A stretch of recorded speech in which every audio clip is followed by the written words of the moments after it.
कोकणातील प्रत्येक अपडेट जाणून घेण्यासाठी आजच माझे कोकणच्या सोशल मीडिया प्लॅटफॉर्मला लाईक, फॉलो आणि सबस्क्राइब करा। नमस्कार, मी सागर कदम। तुम्ही पाहत आहात माझे कोकण। बातमीपत्राला सुरुवात करण्याआधी पाहूयात बातमीपत्रातील ठळक घडामोडी। उदय सामंत पक्षात वेगळा गट करून भाजपमध्ये जाण्याची चर्चा। कोणालाही पश्चाताप होणार नाही, उदय सामंत यांनी खेडमध्ये प्रमुख कार्यकर्त्यांच्या मेळाव्यात केला खुलासा। महाडमध्ये मध्यरात्री बेकरीला आग, अचानक आगीमुळे मोठे नुकसान, शॉर्ट सर्किटमुळे आग लागल्याचा अंदाज। संगमेश्वरमध्ये विद्युत तारेच्या धक्क्याने 2 रानकुत्र्यांचा बळी, 2 संशयितांना केले अटक। आणि राष्ट्रवादीमध्ये शेकडो कार्यकर्त्यांचा पक्षप्रवेश, सुनील तटकरेंच्या उपस्थितीत सोहळा, मसळ्यात राष्ट्रवादीला मोठं बळ। कोकण वधूवर ऍप मध्ये चॅट करणे झाले अगदी मोफत। प्रोफाइल आवडले की लगेच हाय पाठवा आणि गप्पा सुरू करा, कारण इथे चॅट करणं आहे एकदम सोपं आणि सुरक्षित, जिथे प्रत्येक मेसेज मधून वाढते ओळख आणि विश्वास। आणि बोलाल तेव्हाच तर सापडेल तुमचा परफेक्ट जीवनसाथी। तर आजच कोकण वधूवर ऍप डाउनलोड करा। आता पाहूया सविस्तर वृत्त। रत्नागिरी जिल्ह्याचे पालकमंत्री आणि उद्योग मंत्री उदय सामंत शिवसेनेमध्ये वेगळा गट तयार करून भाजपमध्ये जातील अशा जोरदार चर्चा राजकीय वर्तुळामध्ये रंगल्या होत्या। मात्र या चर्चांना आता खुद्द मंत्र्यांनीच पूर्णविराम दिलेला आहे।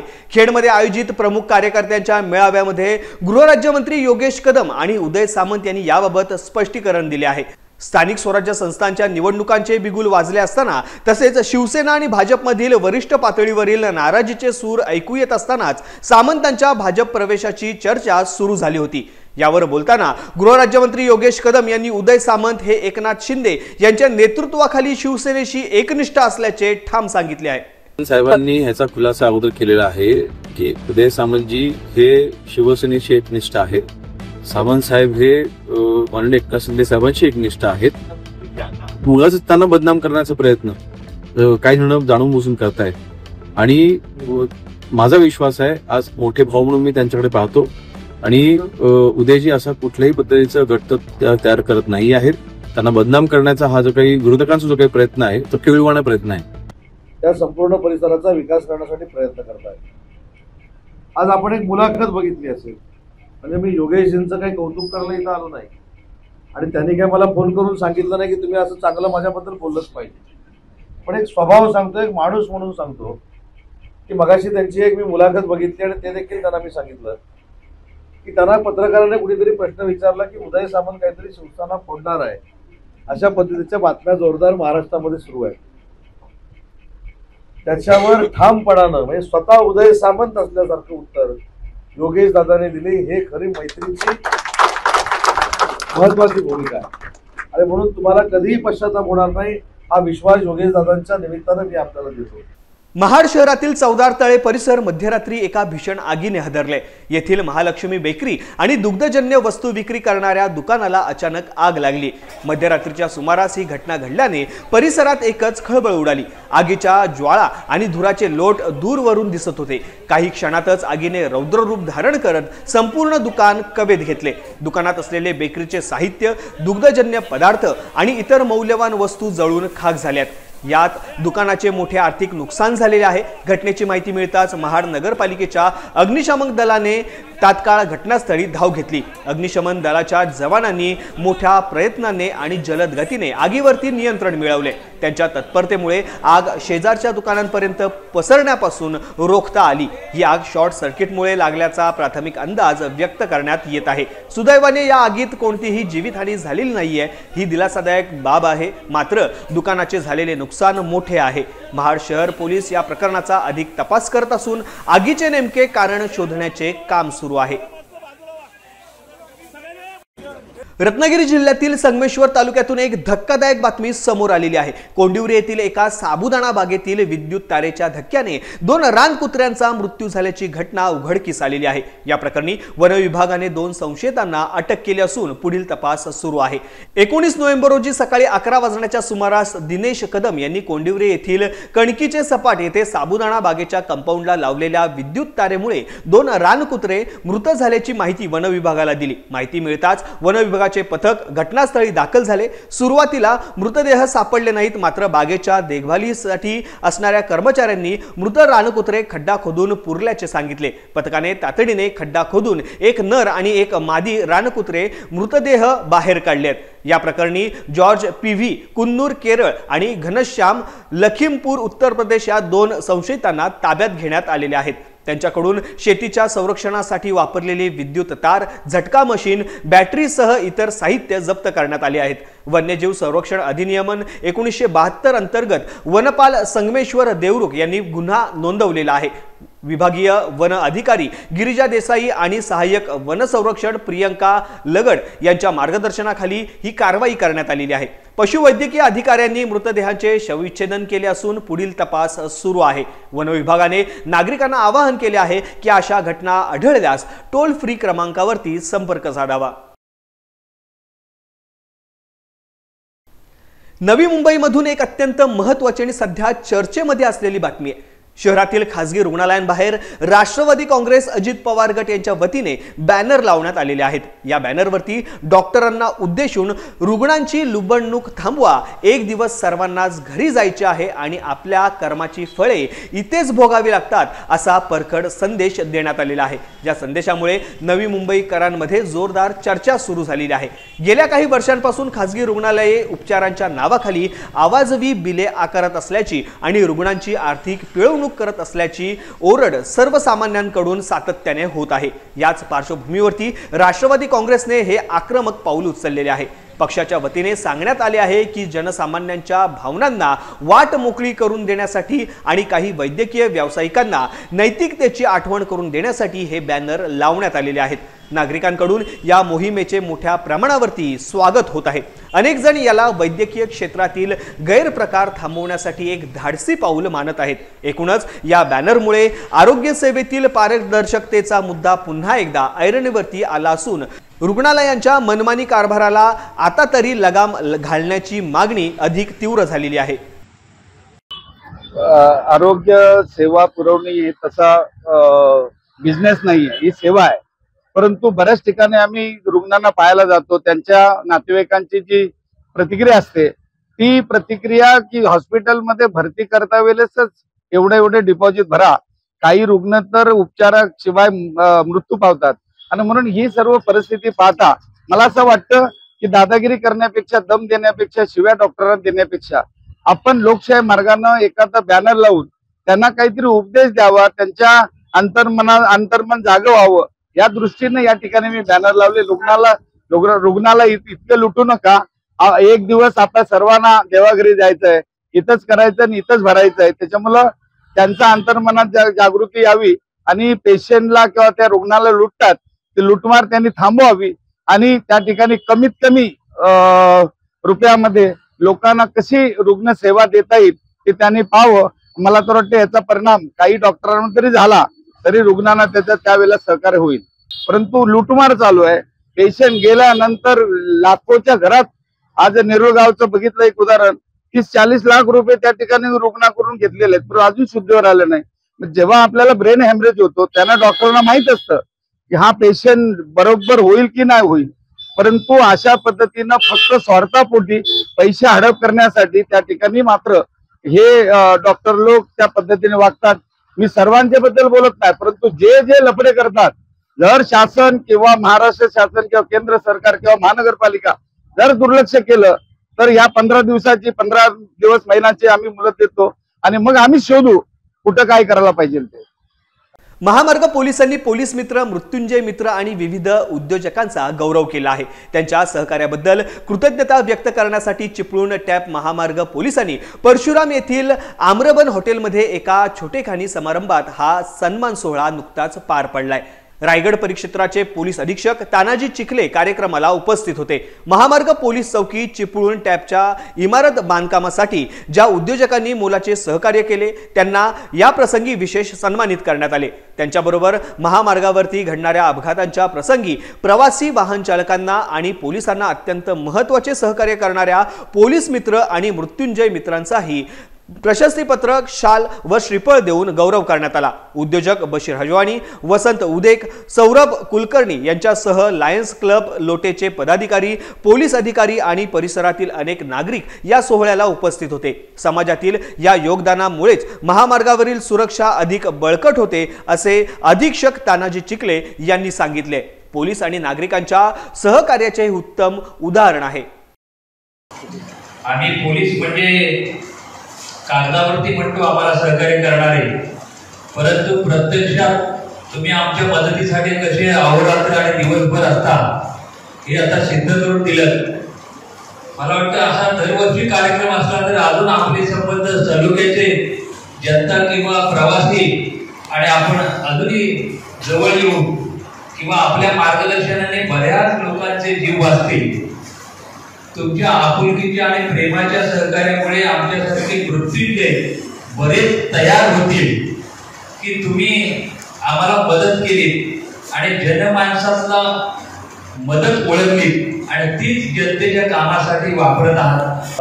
वैद्यकीय तपासणीशिवाय आपल्याला महामार्गावरती NH-66 जो महामार्ग आहे त्या ठिकाणी होणारे अपघात, या अपघातामध्ये होणारे म्हणजे समजा जखमी असतील किंवा इतर जे लोक असतील त्यांना मदत करणारे जे मृत्युंजय दूत जे पोलिसांना सुद्धा मदत करतात अशा व्यक्तींचा पण, सन्माननीय व्यक्तींचा पण या ठिकाणी सत्कार करण्यात येणार आहे। त्याचसोबत पोलीस स्टेशनला किंवा इतर यांना मदत करणारे जे काही इतर व्यक्ती असतात त्यांचा सुद्धा या ठिकाणी सत्कार करण्यात येणार आहे।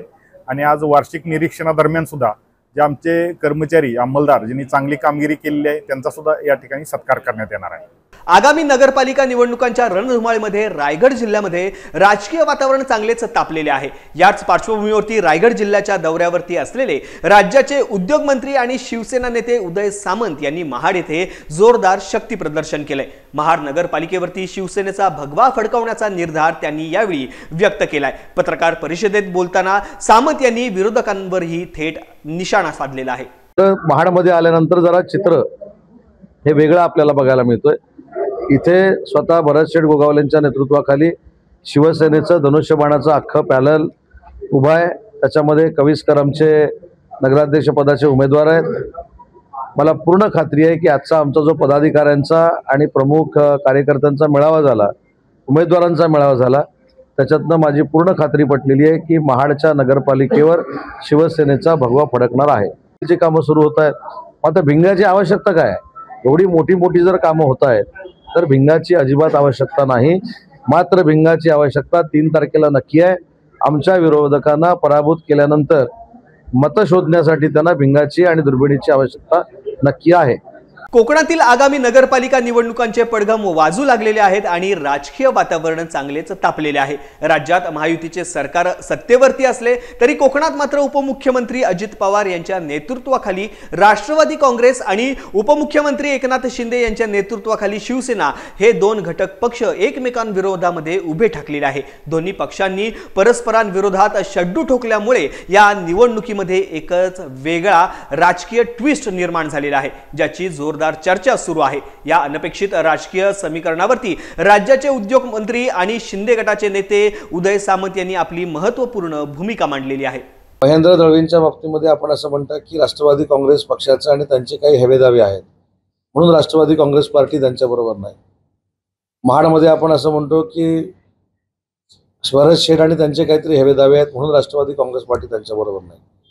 महेंद्र थोरवेंचे आणि त्यांचे काहीतरी हेवेदावे आहेत म्हणून राष्ट्रवादी काँग्रेस पार्टी त्यांच्याबरोबर नाही। मग माझ्याबरोबर कोणाचे हेवेदावे आहेत? माझ्याकडे सुद्धा राष्ट्रवादी काँग्रेस पार्टीनं रत्नागिरीमध्ये स्वतंत्र उमेदवार उभे केलेले आहेत, त्याच्यामुळे आम्ही तक्रार करणारे नाहीत। राष्ट्रवादी काँग्रेस पार्टीनं रत्नागिरीमध्ये जे उमेदवार उभे केलेले आहेत हे किती ताकदीचे आहेत, किती कुवतीचे आहेत ते जनता ठरवणार आहेत।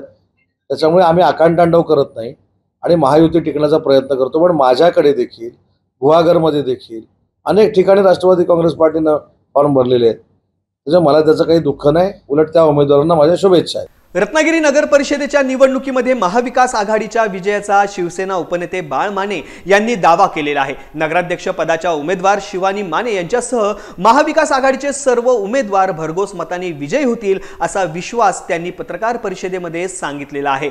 रत्नागिरीकरांना आता बदल हवा असून शहराचा शाश्वत विकास अपेक्षित आहे असे माने म्हटलेले आहेत। माने यांनी राजकीय घडामोडींवरती प्रश्नचिन्ह उपस्थित केलेत। राज्यात महायुती असतानाही रत्नागिरी ती कशी फुटली असा सवाल त्यांनी केलेला आहे। वर्षभर निष्क्रिय असलेल्या राष्ट्रवादी अजित पवार गटाने ऐनवेळी उमेदवार कसे उभे केले हे संशयास्पद असून जनतेला याची कल्पना आहे असे माने म्हणालेले आहेत। महाविकास आघाडीत अंतर्गत मतभेद असले तरी बाळमाने यांनी काँग्रेस नेत्यांना आवाहन केले आहे। राष्ट्रवादी परिवर्तन घडवण्यासाठी महाविकास आघाडी अभेद्य राखणे महत्त्वाचे आहे। त्यामुळे नगराध्यक्ष पदासाठी शिवानी माने यांना भरघोस मतांनी निवडून देण्याचे आवाहन बाळमाने यांनी रत्नागिरीकरांना केले। नगराध्यक्ष पदासाठी सौ शिवानी राजेश सावंत, शिवानी मिहिर माने ही आमची महाविकास आघाडीची उमेदवार आहे।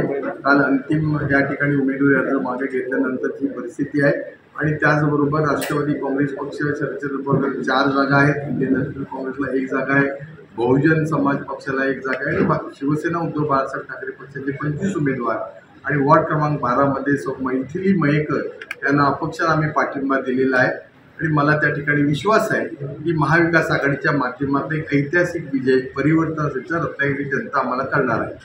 काल रमेशराव कीर साहेब आणि आमचे मिलिंद कीर साहेब यांनी काही या महाविकास आघाडीवर वक्तव्य केली होती, ती खरी आहे। मी त्यांची या ठिकाणी क्षमा मागतो। खरं तर त्यांना काँग्रेसला मी 3 जागा दिल्या होत्या, राष्ट्रवादी काँग्रेसला 5 जागा दिल्या होत्या, परंतु काँग्रेसच्या 2 जागांवरती वॉर्ड क्रमांक 16 मध्ये शिवसेना उद्धव बाळासाहेब ठाकरे पक्षाच्या कार्यकर्त्यांची एक मत भिन्नता वेगळी झाली। कदाचित खाली 2 उमेदवार असतील तर वरच्या उमेदवाराला मत शिवानीताईला मिळताना मुश्किल होतं आणि म्हणून त्या ठिकाणी 2 आम्ही उमेदवार ठेवले। मेरकरवाड्यामध्ये सुद्धा एके ठिकाणी इंडियन नॅशनल काँग्रेसचा उमेदवार तिथं आमचा सुफियान आहे। पण मला असं वाटतं की चर्चेला प्रश्न सुटेल। मी रमेशराव कीर साहेब, मिलिंद कीर साहेबांना भेटणार आहे आणि त्या ठिकाणी आमचं बहुमत आल्यानंतर आम्ही राष्ट्रवादी काँग्रेसला 1 जागा आम्ही स्वीकृती देऊ आणि इंडियन नॅशनल काँग्रेसला 2 जागा देऊ। आम्ही सुप्रियाताई सुळेंचं माझं बोलणं झालं आहे, हर्षवर्धन आमचे सकपाळ साहेब त्यांच्याशी बोलणं, आदरणीय उद्धवजींशी बोलणं झालं आहे, तेव्हा महाविकास आघाडी म्हणून रत्नागिरी नगर परिषदेमध्ये आम्ही विजयी व्हावा मला विश्वास आहे। रायगड जिल्ह्यामध्ये राष्ट्रवादी काँग्रेसला मोठे बळ मिळालेले आहे। प्रदेशाध्यक्ष खासदार सुनील तटकरे यांच्या उपस्थितीत म्हसळा तालुक्यातील शेकडो कार्यकर्त्यांनी राष्ट्रवादी काँग्रेसमध्ये प्रवेश केलाय। सुतारवाडी येथे गीताबाग कार्यालयात हा पक्षप्रवेश सोहळा पार पडलाय। यावेळी मंत्री आदिती तटकरे आणि माजी आमदार अनिकेत तटकरे ही उपस्थित होते। शिवसेनेचे प्रसाद बोरले, स्वप्नील चांदोरकर, इम्रान काजी यांच्यासह विविध पक्षातील अनेक कार्यकर्त्यांनी राष्ट्रवादी काँग्रेसचा झेंडा हाती घेतलाय। सुनील तटकरे यांनी सर्व नव्या सदस्यांचे पक्षामध्ये स्वागत केले आहे। पक्ष कार्य आणि आगामी स्थानिक स्वराज्य संस्थांच्या निवडणुकीसाठी एकजुटीने काम करण्याचे आवाहन त्यांनी केले आहे। पक्षाची विचारधारा आणि विकासाचा दृष्टिकोन तळागाळापर्यंत पोहोचवून म्हसळा तालुक्यामध्ये पक्ष संघटना मजबूत करण्याचे मार्गदर्शनही तटकरे यांनी केले आहे। यावेळी राज्याच्या महिला व बालविकास मंत्री आदिती तटकरे, माजी आमदार अनिकेत तटकरे यांच्यासह पक्षाचे अनेक वरिष्ठ पदाधिकारी, महिला कार्यकर्त्या आणि नागरिक मोठ्या संख्येने उपस्थित होते। या पक्ष प्रवेशामुळे म्हसळा तालुक्यात राष्ट्रवादी काँग्रेसची ताकद आणखी वाढलेली आहे। म्हसळा तालुका प्रमुख आमचे सहकारी प्रसादजी बोरले असतील, त्याचबरोबर महिला तालुका प्रमुख गीताताई असतील, शहर प्रमुख आमच्या सन्मान्य नेहाताई असतील, युवा सेनेचे अध्यक्ष आमचे सहकारी स्वप्नील असतील, अल्पसंख्याकाचे शहर अध्यक्ष तालुका अध्यक्ष इम्रानजी असतील, सर्वच भेंदडी, पाबरा, त्याचबरोबर आंबेत या विभागातील सुद्धा विभाग प्रमुखांनी आज राष्ट्रवादी काँग्रेस पक्षामध्ये प्रवेश केला आहे। त्यामुळे निश्चितच पुढच्या कालखंडामध्ये होऊ घातलेल्या जिल्हा परिषद पंचायत समितीच्या निवडणुकीमध्ये राष्ट्रवादी काँग्रेस पक्ष अजून मजबूतीने या निवडणुकीला सामोरे जाईल। खरं तर महेंद्र दळवींच्या बालबुद्धीचा मला खरेच कीव आहे। स्वतः चिटर आमदार आहेत, त्याच्यामुळे त्याच चष्म्यातनं सगळ्यांना ते तशा पद्धतीने पाहतात।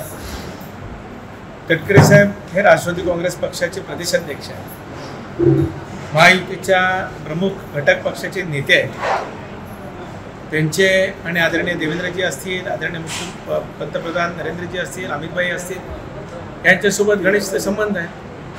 म्हणून का आम्ही भारतीय जनता पक्षामध्ये प्रवेश करणार आहोत असं जर ते म्हणत असतील तर ते चुकीचं आहे। पेणमध्ये राजकीय रणधुमाळी शिगेला पोहोचलेली आहे। येत्या 26 नोव्हेंबर रोजी मुख्यमंत्री देवेंद्र फडणवीस यांची पेणमध्ये भव्य प्रचार सभा होणार आहे। या सभेतून भाजपचा दणदणीत विजय निश्चित असून विरोधकांचा सुपडा साफ होणार असा विश्वास आमदार रविशेठ पाटील यांनी पत्रकार परिषदेमध्ये व्यक्त केला आहे। भविष्यात विकास कामाला आणखी गती दिली जाईल असे आश्वासनही त्यांनी दिलेले आहे।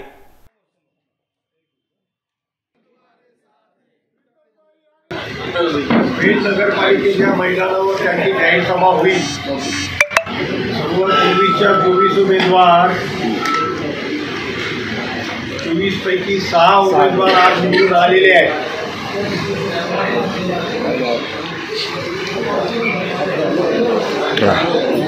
18 अधिक 1 नगराध्यक्ष म्हणजे 19 जणांना 2 तारखेला निवडून आणायचे आहे आणि 24च्या 24 उमेदवार निवडून येतील ही 100% खात्री आहे।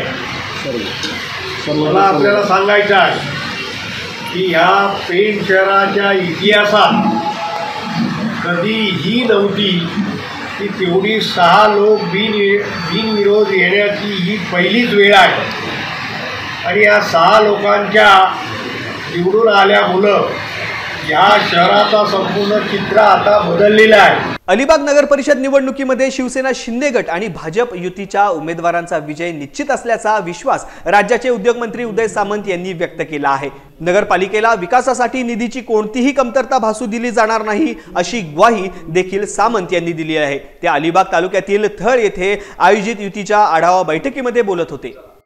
विकासाच्या दृष्टीने एकत्र आणणार राजकारण तुम्ही जे अलिबागमध्ये केलंय ते नक्की यशस्वी होईल याची मला पूर्ण खात्री आहे आणि म्हणूनच आज तुमच्या विजयाला शुभेच्छा देण्यासाठी येत असताना तुमचा विजय संपादन झाल्यानंतर राज्याचे उपमुख्यमंत्री माननीय एकनाथ शिंदे साहेब हे नगर विकास खात्याचे मंत्री आहेत। मी त्यांच्या वतीनं महेंद्रजी तुम्हाला शब्द देतो की या नगरपालिकेला 1 रुपयाचा निधी कमी पडणार नाही, एवढा चांगला विकास त्या संपूर्ण परिसरामध्ये होईल।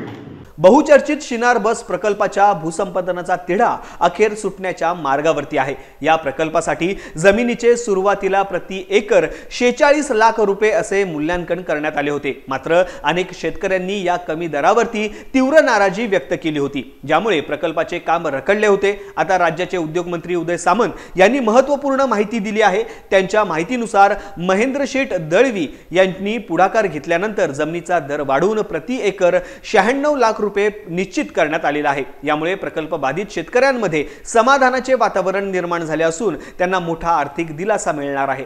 सिनारमस प्रकल्पाच्या बाबतीमध्ये 46 लाख रुपयाची जमिनीचं व्हॅल्युएशन झालं होतं, ते माननीय महेंद्र दळवी साहेबांनी पुढाकार घेऊन आता ते 96 लाखाचं ॲक्विजिशन झालेलं आहे, रेट ठरलेला आहे। अनेक शेतकरी याच्यामधनं चांगल्या पद्धतीनं आर्थिक त्यांचं सक्षमता होईल। काही लोक विरोधात आहेत, त्यांच्याशी आम्ही चर्चा करू, परंतु फेज 1 मध्ये टाटाने जी ॲक्वायर केलेली जमीन आहे त्या संदर्भात आचारसंहिता झाल्यानंतर ही बैठक घेणार आहे। मुंबईच्या इक्षू शिंदे हिचा आंतरराष्ट्रीय पातळीवरती गौरव झालेला आहे। अमेरिकेतील प्रतिष्ठित गॅरिबे इन्स्टिट्यूटने तिला ग्लोबल फ्युचर स्कॉलर आणि डिप्लोमॅट या सन्मानाने गौरवलेले आहे। शैक्षणिक गुणवत्ता, सामाजिक बांधिलकी आणि कला क्षेत्रातील बहुआयामी योगदानासाठी इक्षूला हा महत्त्वाचा मान मिळालेला आहे। धीरूभाई अंबानी इंटरनॅशनल स्कूलमध्ये 12वी मध्ये शिकणाऱ्या इक्षूने शैक्षणिक क्षेत्रात सातत्यपूर्ण यश मिळवले आहे। विशेष म्हणजे निवडणूक काळात तिने मतदार जनजागृती कार्यशाळा आणि रॅल्या आयोजित करत सुमारे 8000 लोकांपर्यंत नागरिकांपर्यंत पोहोच साधली। तसेच ज्येष्ठ नागरिकांसाठीही तिने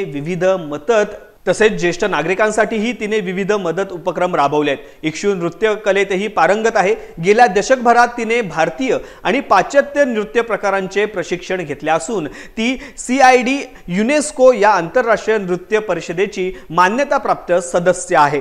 गॅरिबे इन्स्टिट्यूटने इक्षूच्या विश्लेषणात्मक विचार आणि समाजाभिमुख दृष्टिकोनाचे कौतुक केलेले आहे।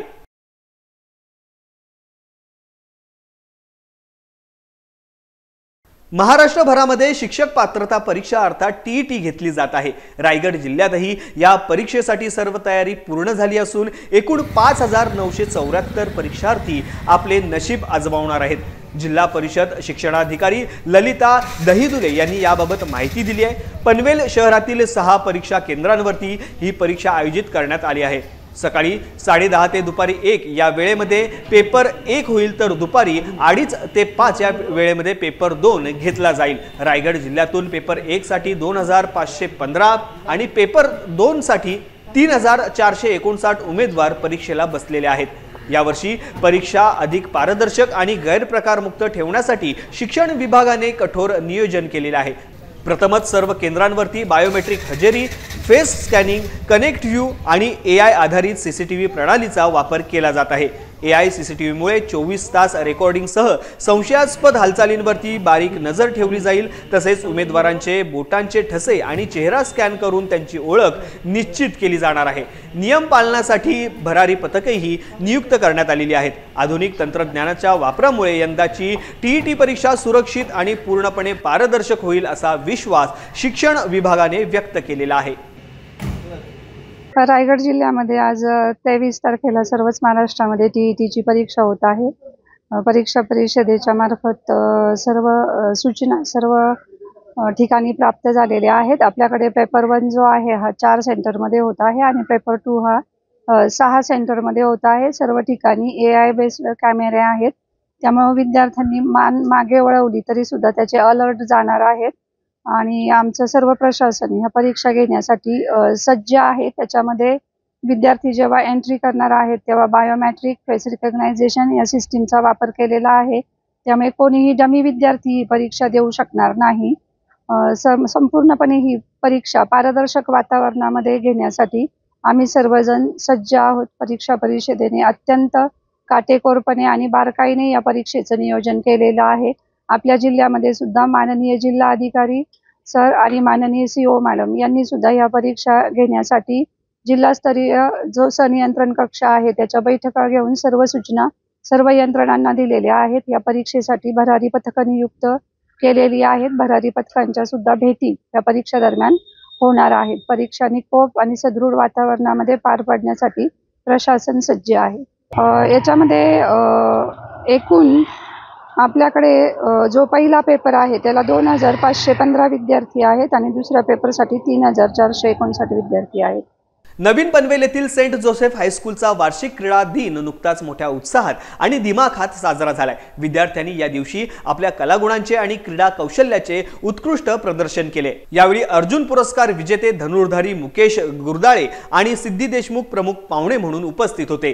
त्यांच्या हस्ते वृक्षारोपण करून कार्यक्रमाची सुरुवात झाली। शाळेचा ध्वज अभिमानाने फडकवला गेला आणि त्यानंतर विद्यार्थ्यांनी शिस्तबद्ध मार्च पास्ट सादर करत उपस्थितांचे मने जिंकले। शाळेच्या शुभंकराचे अनावरणही यावेळी करण्यात आले, ज्यामुळे उत्साहात अधिक भर पडली। पाहुण्यांनी क्रीडा स्पर्धेचे औपचारिक उद्घाटन घोषित केले। पूर्व प्राथमिक ते 7वी पर्यंतच्या विद्यार्थ्यांनी विविध ट्रॅक इव्हेंट्स आणि शर्यतींमध्ये उत्साहाने सहभाग घेतला। त्यांनी खिलाडू वृत्ती, सांघिक कार्य आणि स्पर्धात्मक वृत्तीचे उत्कृष्ट प्रदर्शन केले। कार्यक्रमाच्या दुसऱ्या सत्रात विद्यार्थ्यांनी सादर केलेल्या मनमोहक क्रीडा नृत्यांनी उपस्थितांना मंत्रमुग्ध केले। समारोपावेळी आभार प्रदर्शन करण्यात आले आणि मुख्याध्यापकांनी कार्यक्रमाची सांगता केली। एकंदरीत हा वार्षिक क्रीडा दिन सेंट जोसेफ हायस्कूलच्या इतिहासात एक संस्मरणीय आणि यशस्वी कार्यक्रम ठरलाय। विद्यार्थ्यांमध्ये क्रीडा भावना आणि सर्वांगीण विकास जोपासण्याच्या शाळेच्या वचनबद्धतेचे यातून दर्शन घडले। यासह बातमीपत्रामध्ये वेळ झाली आता इथेच थांबण्याची। कोकणामध्ये घडणाऱ्या घडामोडींची इत्थंभूत माहिती मिळवण्यासाठी आणि अपडेट जाणून घेण्यासाठी तुम्ही पाहत राहा फक्त माझे कोकण।